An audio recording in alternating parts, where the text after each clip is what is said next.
quiero llegar rápido. Pero no tan solamente iglesia en Apocalipsis, porque Apocalipsis está escrito, es un lenguaje en símbolos. ¿Y sabe por qué se fue escrito en símbolos? Para confundir al diablo. Porque ese era un lenguaje que el emperador no podía interpretar. Dios nos ha dado un lenguaje a nosotros que el diablo no puede interpretar. No estoy hablando de lengua, no estoy hablando de esos dones que son hermosísimos.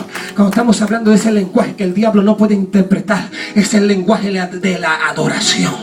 El diablo no puede entender cómo usted, pasando la que está pasando, todavía se atreve un domingo a llegar a este lugar. El diablo no puede entender, los demonios, las estirpes demoníacas no puede entender que después de ese accidente todavía tengas la osadía y las agallas de levantar las manos, de aunque sea llegar arrastrando a este lugar. Eso confunde al diablo.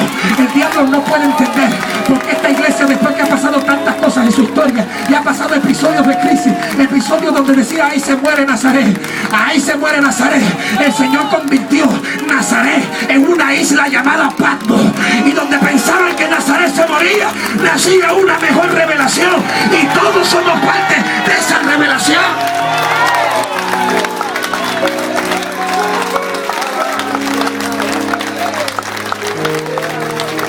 No, el diablo no puede entender ese lenguaje, no puede entender el lenguaje de una persona que está en crisis, no puede entender. ¿Sabe lo que estamos haciendo con esa inauguración del templo? Estamos confundiendo al diablo, estamos confundiendo a los demonios. Él dice: no puede ser, ¿cómo va a ser? No puede entender ese lenguaje. ¿Cómo se supone que ni los pastores estén en este lugar, todavía estén de pies allí, todavía estén armando, estén construyendo, comandando esta nave?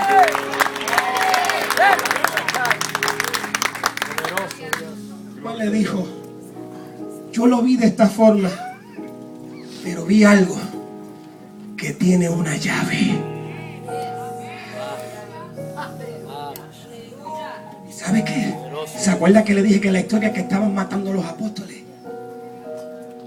Cuando Juan le dice a estas iglesias: lo vi que tiene una llave, en otras palabras, no se preocupen por el emperador ni el Coliseo romano, porque en cuestión de segundos, aunque los leones le metan el diente en la yugular, ese va a ser la puerta al cielo. Por eso esos cristianos morían con alabanza en sus bocas. ¿Qué tipo de cristianos eran aquellos? ¿Cuál era esa materia prima que nosotros hemos perdido como cristianos? Que hoy llueve y no vamos a la iglesia. Si hace un poco frío, no vamos a la iglesia.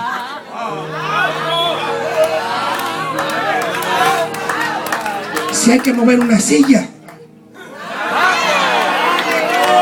no, nadie ofrende, nadie.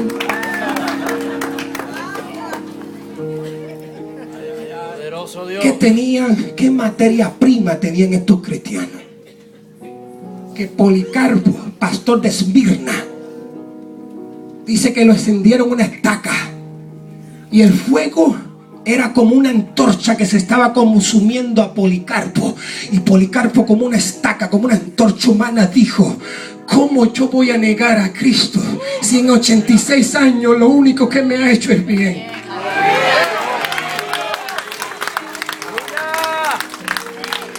Y como una estaca, como una antorcha, cerraba los ojos a este lado de la eternidad, pero lo abría al otro lado de la eternidad. Ahora comienzo a predicar.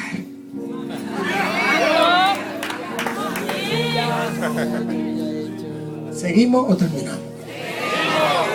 ¿Seguro? ¿Quieres saber lo que hay al otro lado de la eternidad? No se pierda el próximo.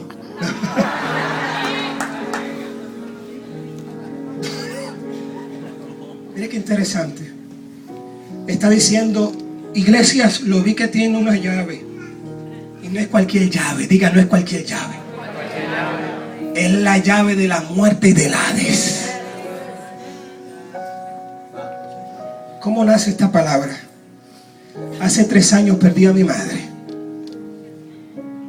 Ha sido un gran misterio en mi vida, porque soy nacido y criado en el Evangelio, una casa pastoral.